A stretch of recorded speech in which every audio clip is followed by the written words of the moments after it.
Halo semuanya, selamat datang kembali di ulasan materi kita. Nah, hari ini kita bakal ngeksplorasi sebuah konsep yang jujur aja sangat mendalam. Kita mau ngebahas gimana sih caranya kita bisa nemuin sebuah jangkar yang benar-benar teguh justru di saat badai kehidupan lagi kenceng-kenceng yang ngehantam kita. Kita bakal membedah sebuah renungan yang ditarik langsung dari sebuah teks kuno, tepatnya dari Yohanes pasal 16. Jadi, kalau Anda akhir-akhir ini ngerasa lagi capek atau terombang-ambing sama situasi yang nggak pasti, rasanya pembahasan kali ini pas banget buat Anda. Oke, langsung aja kita selami inti materinya. Teks utama yang bakal jadi kompas kita hari ini adalah kata-kata langsung dari Yesus.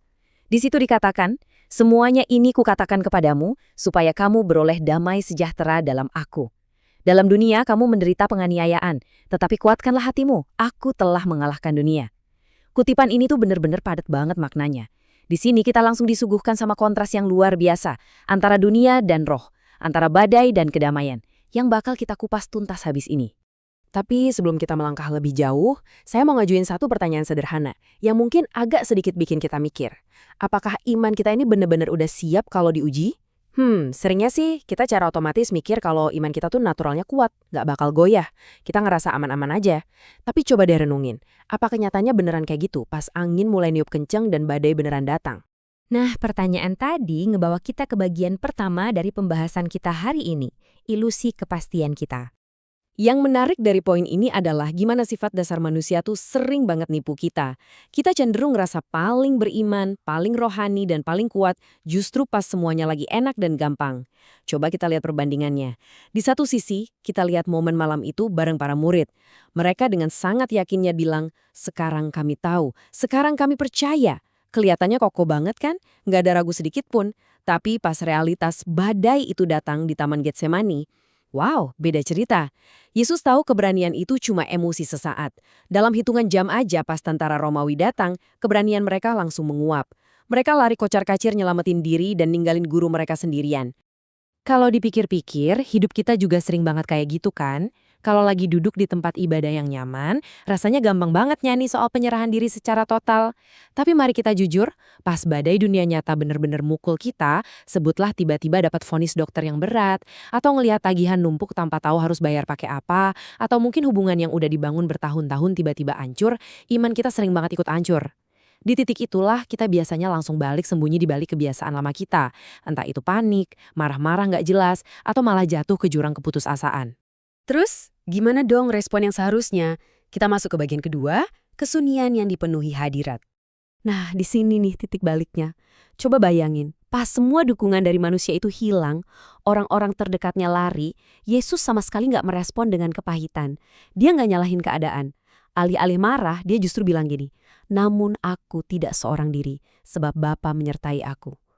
Kalimat ini tuh sunyi, tapi energinya kuat banget. Dia merespon pengabaian itu bukan dengan ngamuk, tapi dengan sebuah keintiman yang luar biasa menenangkan. Hal ini ngasih lihat ke kita satu prinsip yang absolutely crucial, koneksi vertikal yang tak tergoyahkan. Damai sejahtera yang dimiliki Kristus itu bisa jadi jangkar justru karena dia bersandar penuh pada hubungan vertikalnya dengan Bapa. Ketenangannya nggak didikte sama kesetiaan teman-temannya yang rapuh itu. Dan you know what? Ini tuh undangan terbuka buat kita semua. Pas kita lagi ngerasa sendiri banget, disalahpahami, atau lagi berjuang mati-matian, kita diundang buat masuk ke ruang sunyi itu, menyadari bahwa oh ternyata kita punya sandaran vertikal yang nggak akan pernah runtuh.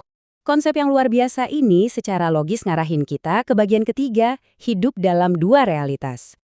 Kita bahas sedikit teologinya ya. Yesus ngenalin ide bahwa kita tuh sebenarnya menghuni dua realitas secara bersamaan.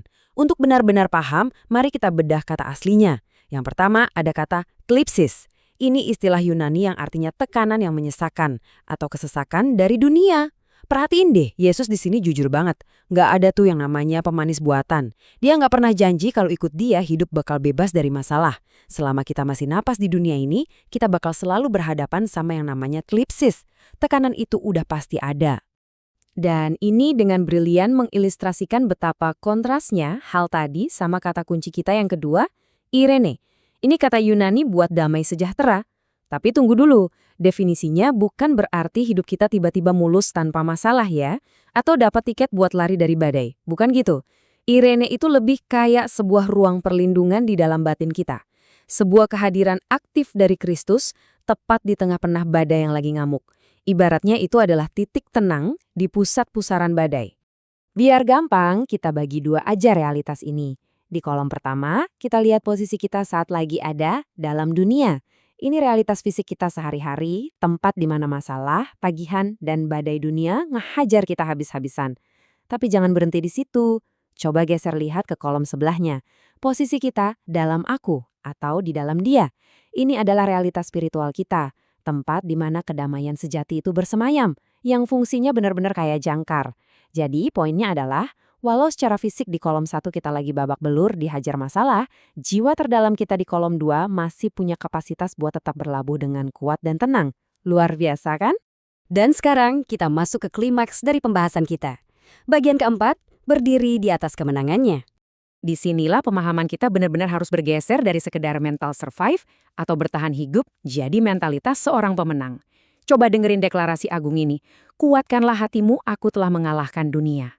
Coba renungin deh, kapan persisnya Yesus ngomong gini? Secara fisik, momen penyaliban itu belum terjadi, masih di depan matanya.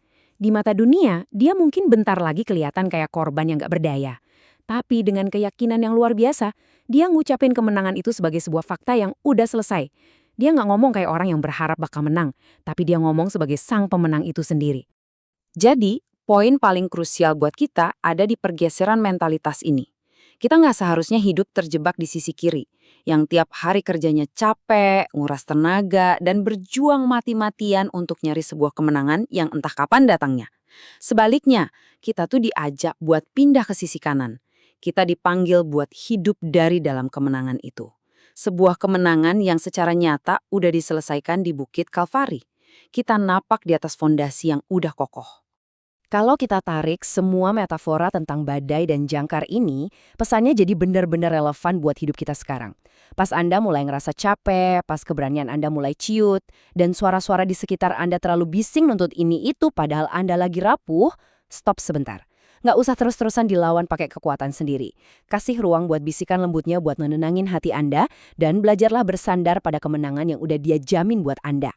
Sebagai penutup dari ulasan materi kita hari ini, mari kita sama-sama merenungkan doa singkat ini. Tuhan Yesus, ampunilah kami yang seringkali merasa kuat saat semuanya berjalan baik, namun langsung goyah saat badai menerpa. Tariklah jiwa kami untuk masuk lebih dalam ke dalam hadirat-Mu, menyadari bahwa Engkau telah mengalahkan dunia ini bagi kami. Amin. Biarkan kebenaran ini benar-benar mengendap di hati Anda. Dan sebelum kita berpisah, saya punya satu pertanyaan buat Anda bawa pulang. Badai apa sih yang lagi nerjang hidup Anda saat ini? Dan udahkah Anda mindahin jangkar Anda ke dalam damai sejahteranya? Pikirkanlah itu. Terima kasih sudah bergabung dan sampai jumpa di ulasan materi kita selanjutnya.